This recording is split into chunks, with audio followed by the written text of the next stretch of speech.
Hello, my name is Denise Frakes. I am just shutting off my music. So many of you know me. So I'm not sure. I think I'm on live now. So if anybody's there, give me a thumbs up that I know I'm live. This is all, unique. We're all in our different little worlds and all connected in some way. So, so good to see you. So again, my name is Denise Frakes. I am a home and life coach, and I am so honored to be here tonight. This is one of my favorite subjects in the world. It is the subject of daily practices. Before I get going, I just wanted to pause and say thank you to Marlene's. My goodness, Marlene's has been through so much. I mean, they started in the 70s and they started as a little sandwich shop, and they have turned into a community hub of education, of nourishment, of connectivity. And I so appreciate, oh, good, thanks, Elizabeth. I so appreciate everybody who continues to support Marlene's because they're a hub of our community. They bring us together, they help educate us, they make us stronger as a community. So anytime you get a chance, swing into Marlene's, get a cup of tea or pick up some, one of my favorite things is that popcorn. Oh my gosh, there's a popcorn in their popcorn aisle. Oh, Lord. So anyway, you all know that there's a ton of millions of things at Marlene's. It's lovely, but we're all trying to support each other, and I know that a lot of their work they can't do some of their restaurants. So and if you're on this, I'm pretty sure you're a huge Marlene's fan, so thanks. Okay, so today we're going to talk about creating an extraordinary 2021. And oh my gosh, right? Yesterday we started off with such a bang. And that's exactly why I wanted to talk to you about creating an extraordinary year. Because last year, if you think about it, it was extraordinary. There were ups and there was downs and there was explosions and there was coming together and there was fear. And I mean, there was so much energy. I remember years ago, I heard this quote that says, never be afraid of the storm. That's where all the energy is. And, I was talking to one of my friends who works in the uh, Tacoma Pierce County Health Department. And she said, you know, if somebody would have told us that we would have had to take all of our programs on the air and go live virtually in a month, we would have thought they'd lost their minds. And yet we did it. And we all did so much last year. I mean, yeah, we totally failed on a lot of stuff. I mean, we all had some kind of technical issue, I'm pretty sure. I know I had a lot of technical issues. We had days that were great, and then days we just landed on our knees and didn't know how to go forward. But we just kept going day after day after day. And if you think about all the amazing things that happened last year, it was extraordinary. And that's what I want us to focus on. Not so much, we're going to have things happen. I mean, we don't always have pandemics, and we don't always have riots, and we don't always have political things that are quite so explosive. But there's always going to be something that happens in the world. And what I'm wanting for us to do this year is to dig in deep, to create practices, to create new habits that are so grounded in our energy systems. They are so nourished. They are so embedded in us that no matter what happens, whether there are pandemics or riots or weather or winter or whatever, that we don't lose our footing, that our vision of where we want to go stays moving forward. It doesn't have to be these grand gestures, it doesn't have to be this thing of, where I'm gonna run a marathon next week. It's not about that. It is this gradual, consistent practice of shifting. Probably a lot of you have heard of EFT, emotional freedom technique. It's a tapping of moving energy, of stress reduction. You can use it for a lot of things, but it's very, very productive of reducing stress and kind of helping you cultivate where you want to go in life. There's this point. It's right here, and it's your bladder. It's like a little bladder point, and it's called Be Like Bamboo. And that's what I'm thinking about these habits is be like bamboo. So when you think about bamboo, bamboo has thousands of little roots.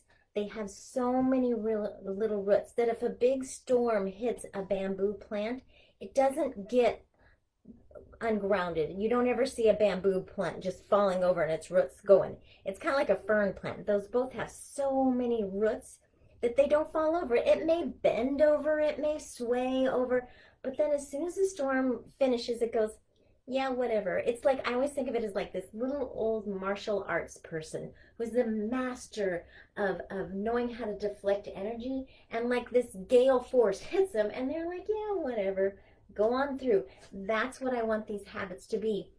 That no matter what happens, no matter what the season, no matter what's going on in your life, that these become the sustainable practices that carry you through. They aren't the things that we're trying to grab onto, but they become our roots. So when I think of a daily practice, I think of every time you do a daily practice, you lay another root. You lay another root. And what happens with our normal goals? So let's talk about that for a little bit. So if you think about like year-end resolutions, I mean, at the beginning of the year, you always want to start wishing and dreaming. That is a natural instinct. Don't ever squelch it. That is a natural instinct of what do you want the next year to be like? What do you want your life to be? What do you want it to mean? How do you want to end your life? How do you want people to remember you? How do you want to feel come next December? We want to cultivate that. We want to pay attention to that. It is extremely important. But if you think about doing a goal and you take on too much, like you want to downsize your house, you're like, I'm going to downsize my whole house. Well, that's like taking on an elephant. I'm going to lose 500 pounds. That's an elephant. You know, I'm going to run 50 miles this month. Those are elephant dreams. And those are great dreams, but you can't just grab onto them. So say you're going to do something and you decide every day I'm going to go run 3 miles. Well, running 3 miles is great, but if you're only in shape to walk a half a block, running 3 miles isn't really sustainable. So what happens is that you start out and you're like, I'm going to do this. I'm going to eat healthy every day. I'm going to get 8 hours of sleep and yada, yada, yada. And you make all these big plans. Well, our habits, our brains are wired for pattern. Our brains are wired for this routine, this connectivity. So we have all these narrow pathways. And the older we are, the more the pathways become freeways because we travel them so often, how we think about things. And a lot of our habits are actually established when we're like kids. We don't even know what they are. They're just our life. So we have all these narrow patterns and pathways. So we're trying to, when we start a new habit or a goal, we're trying to go off-road. So we're going down I-5 freeway, and then we want to go off-road with this little bicycle, you know, and it's very uncomfortable, and it's new, and we don't have any patterns to support it. There's nothing to lift it up. So the average habit is gone by the 3rd week of January. The average habit only lasts 17 days. So that means all these wishes and all these dreams and everything you want to change this world, they don't have enough ground. They don't have enough foundation to them. They don't have roots to go on. So you think about a baby habit. A baby habit is a seed.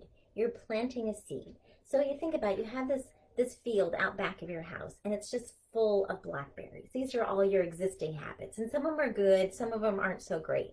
They're just life. So you have this blackberry field, and you decide, I am going to create space for this new little basil plant, this tiny, sweet, sweet little basil plant.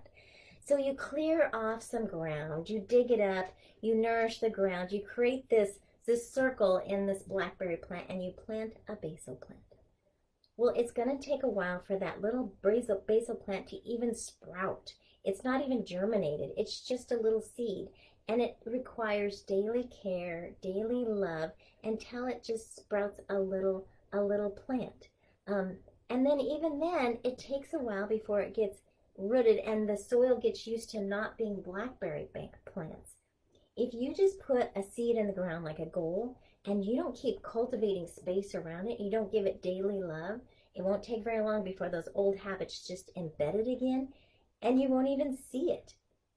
Let me remember to, oops, haha, good job. I just wanted to make sure there wasn't anybody commenting. So again, comment if y'all want to comment as you go, please, as we go. But anyway, so you have these little seeds.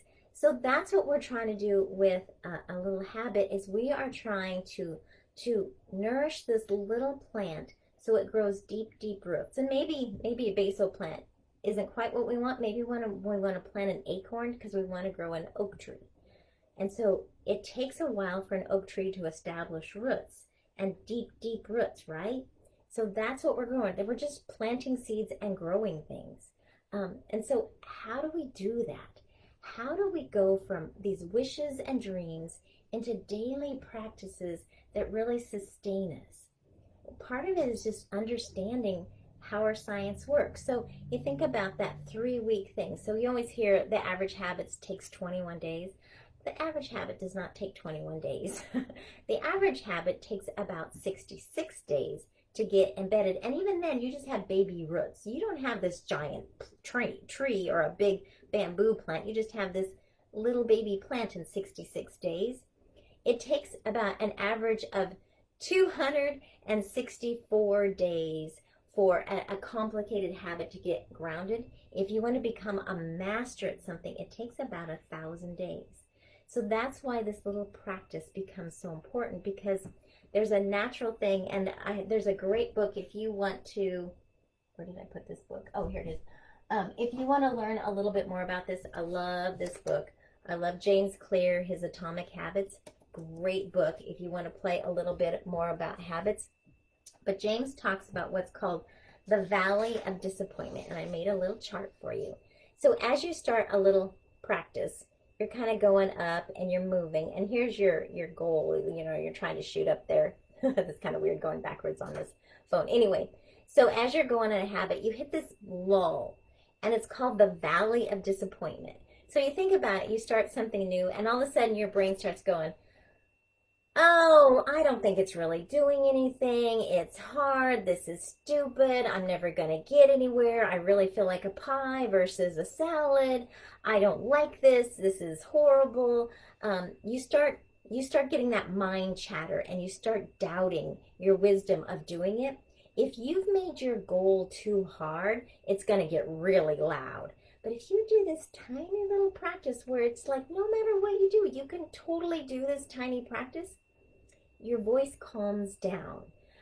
So James has this great little formula about how to really cultivate these practices. And I've done this a lot.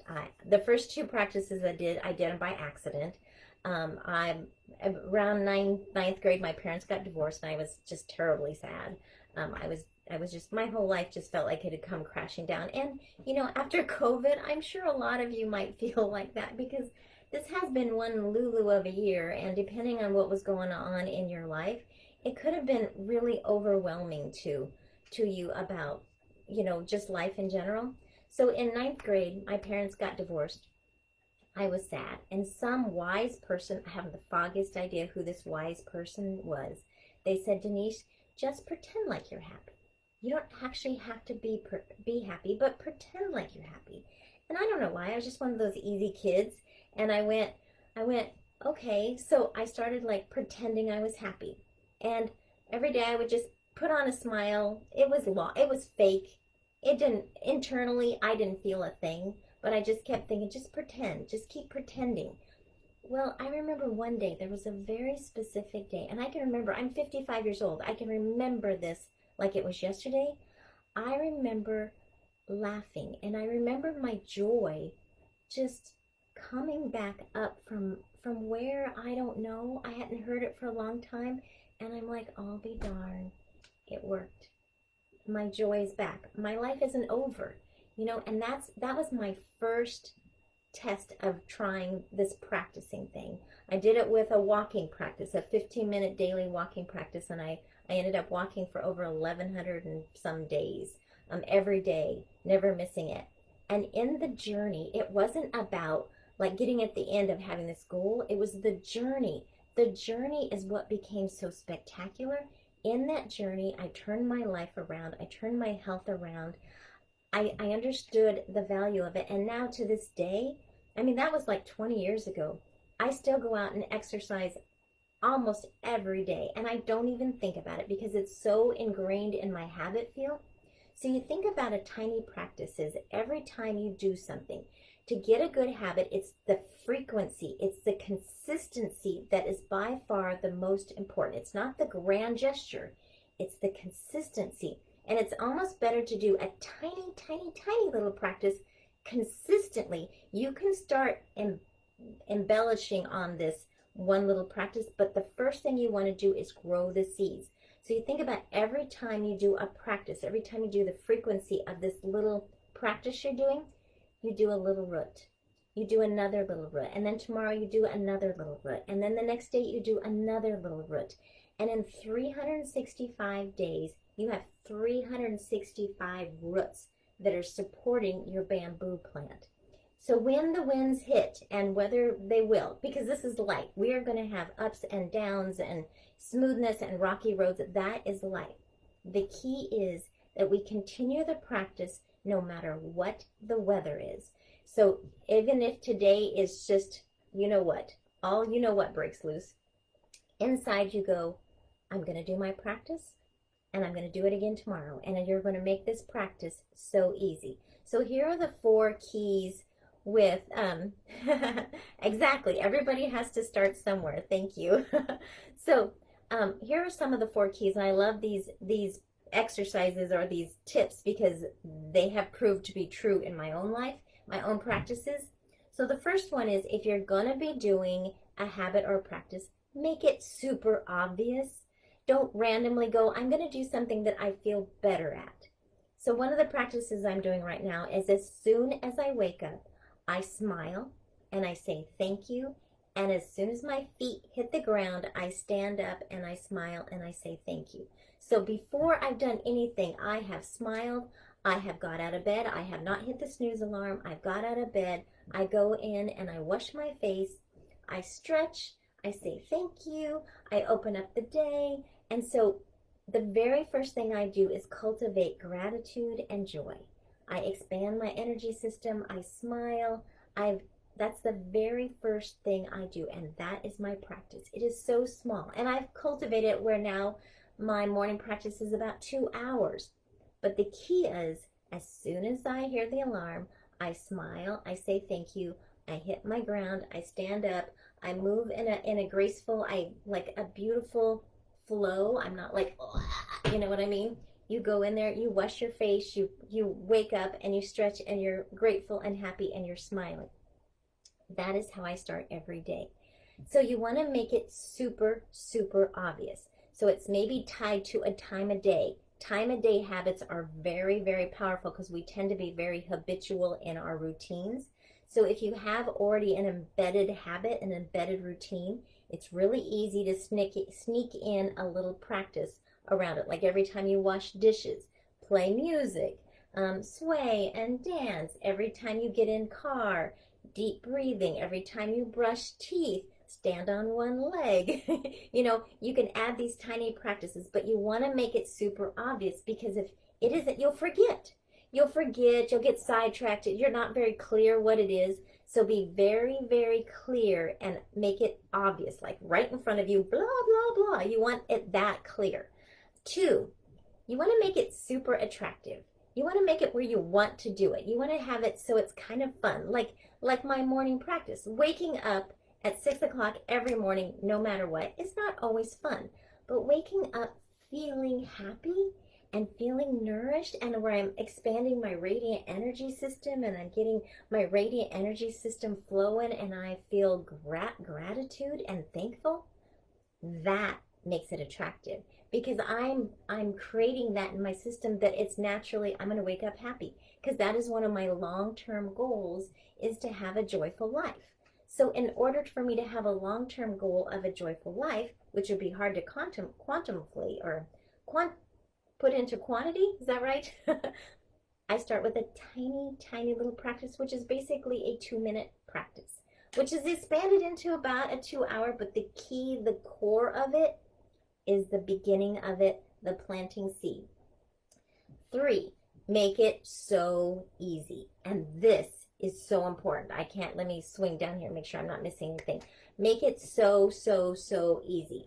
So sometimes your habits can be 1 minute, 2 minutes. When I was doing my walking, it was walking for no more than, my goal is I only had to walk for 15 minutes a day. Some days I went 5 miles, sometimes 10 miles.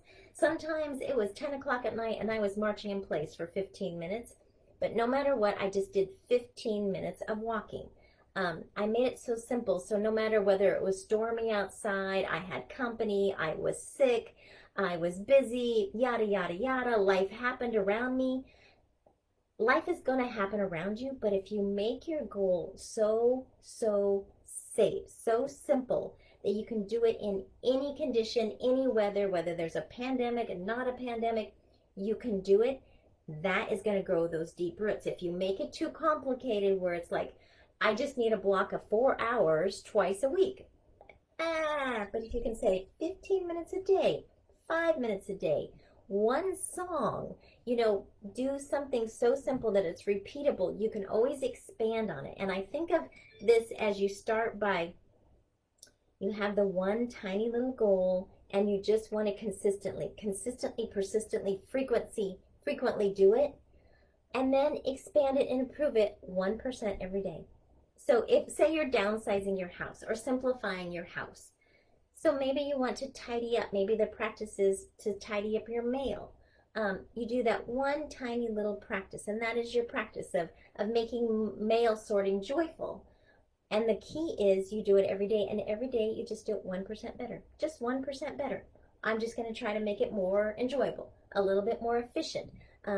Something that I look forward to. I just keep playing with how can I improve it, but just a tiny bit consistently done. And then finally, you want to give rewards. You want to nourish yourself. I can tell you, I'm such a simple person, but this is my calendar in my office, which is obvious because every time I'm in my office, I see this. It's very simple. So every day I give myself a star. So I have a whole set of stickers here. It's amazing how motivated I am by a sticker. I'm just saying. I think we all are. When you're 5, you're like motivated by a gold star. Why do we think when we're 55 or 82 or 32 that we're no longer motivated by a sticker? That's silly. Of course we are. So anyway, so here's my thing. I'm doing that daily practice of get feet hit ground, right? So today is day 28. So I wrote day 28. That was the secret of my 1100 days plus, is I did day 1, day 2, day 3, keeping in mind the average goal takes 66 days, 264 if it's a complicated one, 1,000 days to really master it. So by keeping track of a streak, once you get into the streak far enough, you don't really want to stop it. Then the streak becomes more powerful than your stopping. The thought of stopping one day just because it's a little uncomfortable or you have a cold, you're like, yeah, I'm not going to stop this for that. The other thing I have music. I remind myself to have a little music in here. So since this is the practice of a joyful life, I've incorporated music. So throughout the day, I would like to make sure I at least move and dance to one song. So sometimes I do it while I'm doing my morning dishes. I might just hum to it in my own voice because I don't want to wake up the house, but I might be humming to a song and I'm doing the dishes, which makes the dishes a joyful practice. Right before I came on here, I did a song because I love getting a chance to share with family and friends, you guys, about these explorations I have, these ideas. I am driven to share. My excitement, my enthusiasm to share ideas with you is huge. The third practice I found about this kind of practices, when I was, okay, so this is hilarious, but when I was in high school, I was so shy. I was like painfully shy. I went to college and I had to take speech or I would not graduate.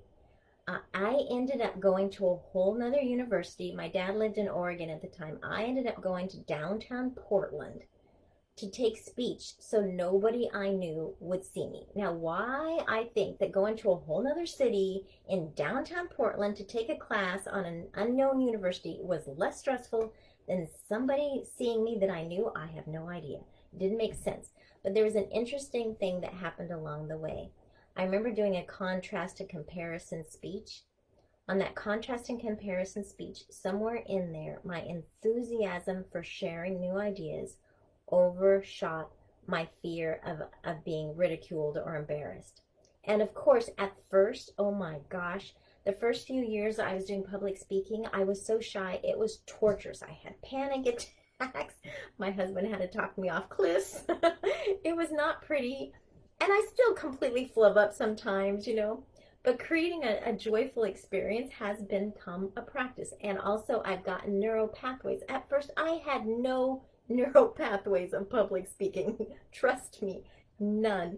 But I just have done it and done it and done it. And now I have all kinds of, I don't know if they're, I think they're beautiful. I mean, they're creative. I love my speaking, not because I'm a great speaker, but because I have an internal passion to share ideas to help the world. It's not going to change. I've always had it my whole life. I just didn't have the gumption to try it. So I know these practices work. I also know that it takes time. The more consistent you are, the more you enjoy it. If you can tie it to something that gives you joy, if you can tie it to something to give, have you ever heard the thing of Pavlov's dogs, you know, where they, if they, what was it? They gave him food, and every time they gave him a dish or something, they would, after a while, they were expecting food. So then the food wasn't there. They just show the dish, and the dogs would start salivating because they expected it. Same kind of thing. So you tie something joyful to your habit, the chances of you continuing it goes up. So with the music, that's a cultivating practice I'm also doing, because if I play the same song, if I keep moving to it, and every time I play that song, I feel good, I feel happy, I am joyful. After a while, I don't necessarily have to be dancing or anything. I can just hum the song, and my energy system, my nervous system responds, and kind of like a dog, I start drooling, and I'm like, oh, I'm happy. I don't necessarily have to be happy. A few years ago, I really tested this out. My husband was in the hospital, and it was like 1:30 in the morning. He had a hole in his colon, and it was excruciating. We went to St. Francis here in Federal Way, and I had cultivated years ago. We had ran out. We had our electricity had shut down, and we had like 4 days of no heat in our house, and I was freezing cold. I just wanted hot water. And I remember sticking my hands in hot water that first day when we had hot water, and I felt this wave of gratitude come over me. So over the years, I kind of practiced. Every time my hands hit hot water, I would just be thankful, and my nervous system would relax. I didn't really think that much of it. I mean, slightly cultivated, but it wasn't a deeply cultivated practice. But when we were in the hospital, I went to the bathroom because I always have to pee. I washed my hands, and my hands hit that hot water, and my whole nervous system calmed down. So when I'm talking about these practices, what I'm talking about is a sustainable practice. The practice is there to help you achieve a goal, to achieve a wish, a life wish. But it's the journey of this practice that ends up sustaining you in unexpected times. When you're not expecting it, these practices that you have in bed, feet hitting ground, smiling while washing my hands and my face in the morning, smiling and relaxing with gratitude when I wash my dishes, playing music and having something that just gives me such great joy. So before I do something, if I'm anxious in any way, I can calm my nervous system. Those practices, those 365 days of tendrils of roots, become this foundation that makes it, no matter what hits you, whether there's a giant storm, a tsunami, or whatever, you might bend, you might sway, but then the next day you start your practice again. The next day you do. The next day you practice, you march on, and before you know it, your life has been transported. It goes up into a whole nother world. And that is what I want for you.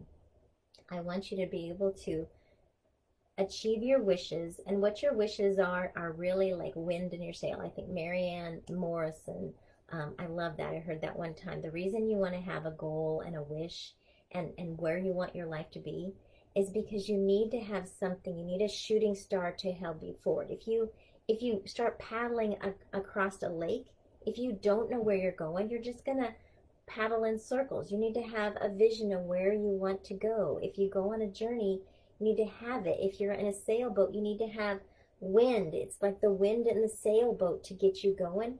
It's essential to have it, but really it's the practice. It's the rowing. It's not the vision. The vision keeps you moving.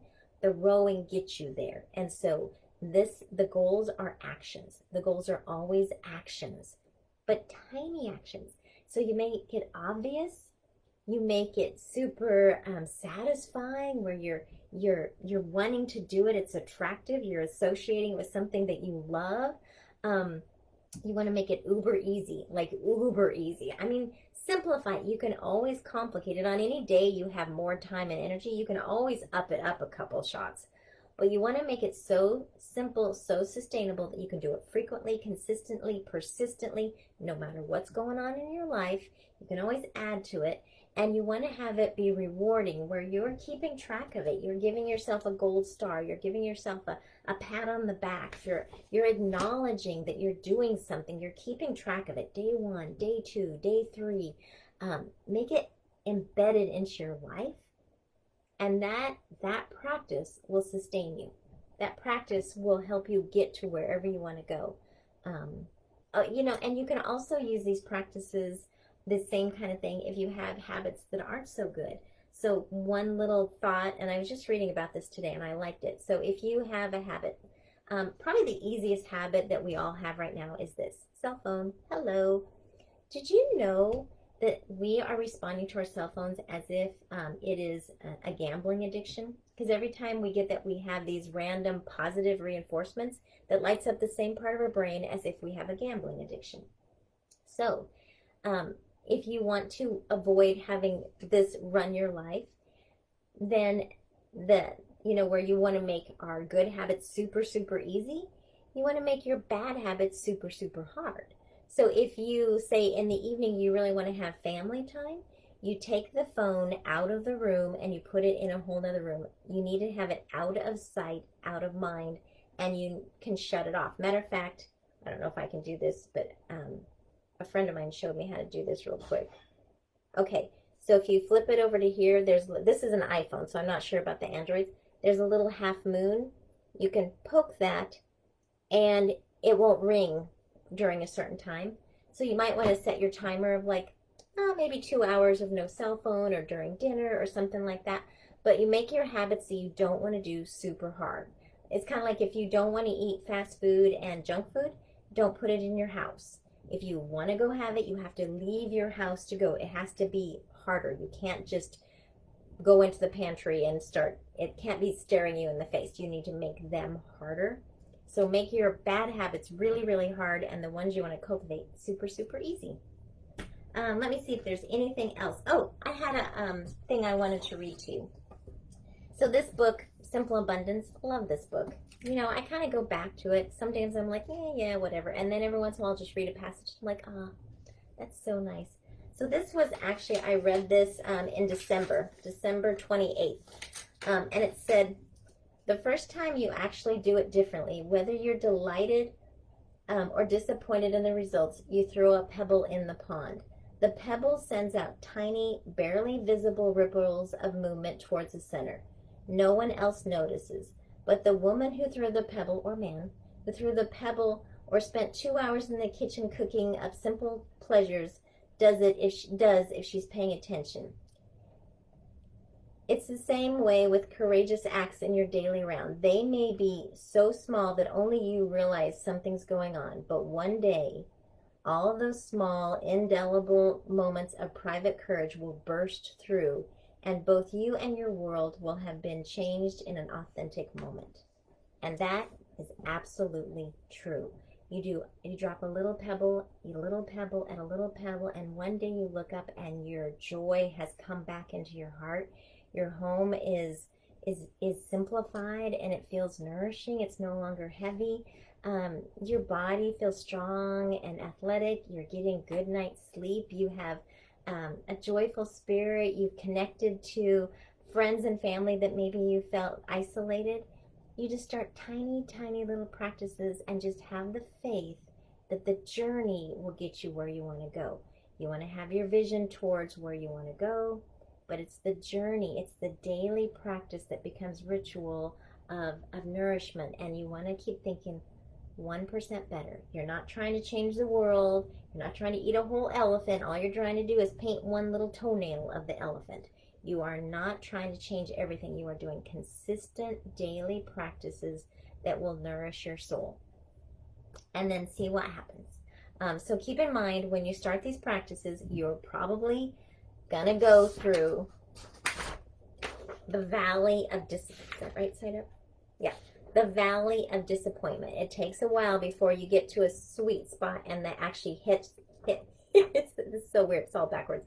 You hit the habit. You have to do it for a long time before the habit actually clicks. Once it clicks, you're kind of good, because habits don't like to leave. So you, even though you get new habits, you will still have these embedded old habits. That's why you keep the practice up. But when you start having things like, oh, I don't feel like it today. Oh, that's too much trouble. Oh, I don't think this is making any difference. I'm never going to get anywhere. This is stupid. I forgot to do it yesterday, so I'm just going to finish. When you start hearing that voice, realize, don't worry. It's just your habits, because the habits, we are wired to be in habits. The reason we are wired in being in habits is because habits take less energy in our brain. Our brain takes a tremendous amount of energy, and we're wired to conserve that. So we're wired to be habitual in our daily practices, which means about 40% of our daily activity is actually habitual. We don't even know we're doing it. So when you start to change that, your insides are not going to be happy about it. And you're going to hit that valley of disappointment. You're going to get that yada, yada, yada. Don't do this, blah, blah, blah, blah. You missed a day. You might as well just say, I'm going to do it again today. And if it's too complicated, simplify it. Keep simplifying it. Make it more obvious. Give yourself more gold stars. Give yourself gold stars all day. Whatever you need to do. But keep going until you start getting it where it's not so hard. And when you're building that habit is when you have to get those blackberry bushes away from your little plant. And you got to go out and say hello to it every day. You got to love that little space and give it breathing space for it to grow. Because otherwise those blackberries will come in and take it over. And that little baby seedling will never have a chance.